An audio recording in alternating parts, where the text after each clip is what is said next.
ফেসবুকে কিন্তু আবারও একটা নতুন আপডেট চলে এসেছে এবং যেখানে বলা হয়েছে যে how to optimise your caption for reach, অর্থাৎ আপনি আপনার যে কন্টেন্ট সেই কন্টেন্টে যে ক্যাপশন দিচ্ছেন, যে টাইটেল দিচ্ছেন, সেটা কিভাবে অপটিমাইজ করবেন যাতে সেটার রিচ বাড়ে, রিচ যত বাড়বে তত ভিউজ বাড়বে, এবং কোন কোন জিনিস করা যাবে না টাইটেলে বা আপনার কন্টেন্টের সাথে কি কি করতে পারবেন না আপনি, সবই আজকের এই ভিডিওতে ডিটেলস জানাবো, যেটা এই আপডেটে বলেছে ফেসবুকের।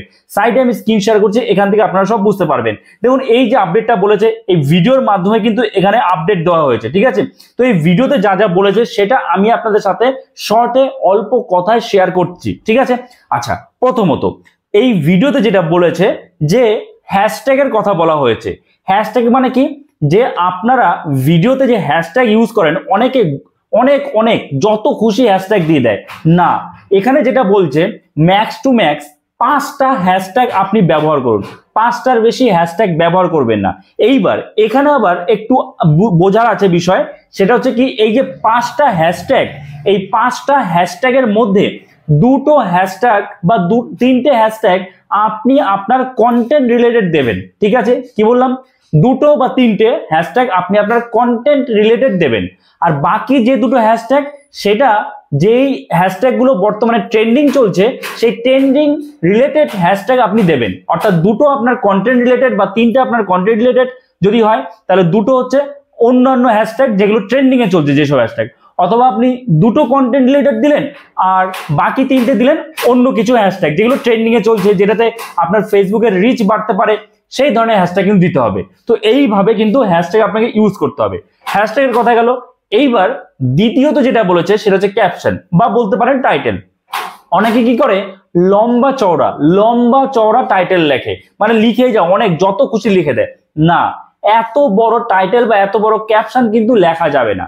এখানে যেটা বলেছে যে আপনি ম্যাক্স টু ম্যাক্স 3 লাইনের বেশি ক্যাপশন দেবেন না।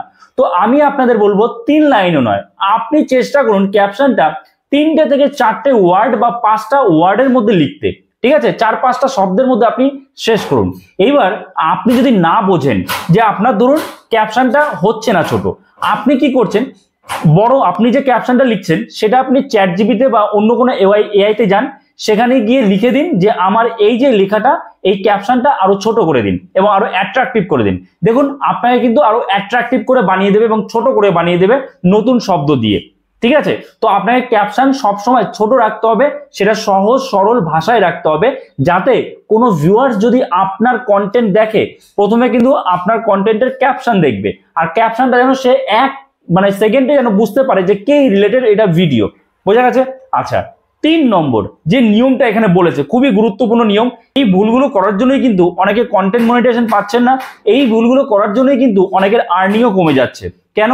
ক্যাপশন যদি আপনি 3 লাইনের বেশি লেখেন বা একটু বেশি বড় হয়ে যায়, সেক্ষেত্রে সেটা কিন্তু স্প্যামি ক্যাপশন বলে ধরা হবে, আর তখন কিন্তু সেই ভিডিওর রিচ কমিয়ে দেওয়া হবে কিংবা আর্নিং কমিয়ে দেওয়া হবে। এটা হলো। আবার একই রকম ভাবে আপনি যদি হ্যাশট্যাগ 5টার বেশি, মানে 15টা, 20টা, 40টা, 25টা এরকম অনেকে ইউজ করে, এরকম যদি ইউজ করে, হয়তো ভিউজ আসবে কোনো প্রকারে, আবার নাও আসতে পারে, আর যদি ভিউজ আসেও সেখানে আর্নিং একদমই হবে না। বোঝা গেল? আচ্ছা, এবার 3 নম্বর যে নিয়মটা বলেছে সেটা হচ্ছে এই, যে অনেকেই কি করে, কন্টেন্টের যে ক্যাপশন রয়েছে সে বা ডেসক্রিপশন রয়েছে, সেখানে লিংক শেয়ার করে। এটা সব থেকে বড় ভুল। আপনার যে কোনো ধরনের লিংক হোক, ধরুন আপনি ইনস্টাগ্রামের লিংক দেবেন বা অন্য ইউটিউব চ্যানেলের লিংক দেবেন, সেই লিঙ্কগুলো কখনোই আপনি ক্যাপশনে বা ডেসক্রিপশনে ইউজ করবেন না।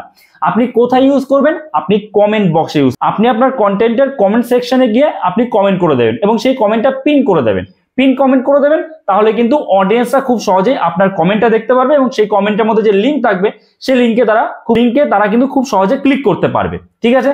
তো কখনোই লিঙ্ক আপনি আপনার কন্টেন্টের ক্যাপশনে বা ডেসক্রিপশনে শেয়ার করতে যাবেন না, তাহলেই কিন্তু রিচ কমিয়ে দেওয়া হবে, অথবা ভিউজ যদি বেশিও আসে সেক্ষেত্রে কিন্তু আর্নিংও কমে যাবে। আশা করি বুঝতে পেরেছেন। এই 3টে বিষয় কিন্তু এই আপডেটের মাধ্যমে বলা হয়েছে। তো অবশ্যই ফেসবুকে যখন কাজ করছেন, ফেসবুকের যে রুলস আছে বা ফেসবুকের যে পলিসি আছে সেইগুলো মেনে কাজ করার চেষ্টা করুন, তাহলে আপনিও সফল হবেন। সো আশা করছি এই ভিডিওটা আপনার জন্য যথেষ্ট ইনফরমেটিভ ছিল। তো অবশ্যই একটা লাইক করে দেবেন, চ্যানেলে নতুন হয়ে থাকলে চ্যানেলটাকে সাবস্ক্রাইব করে আমাদের পাশে থাকবেন। তো চলুন দেখা হচ্ছে নতুন কোনো ভিডিওতে। সবাই ভালো থাকবেন।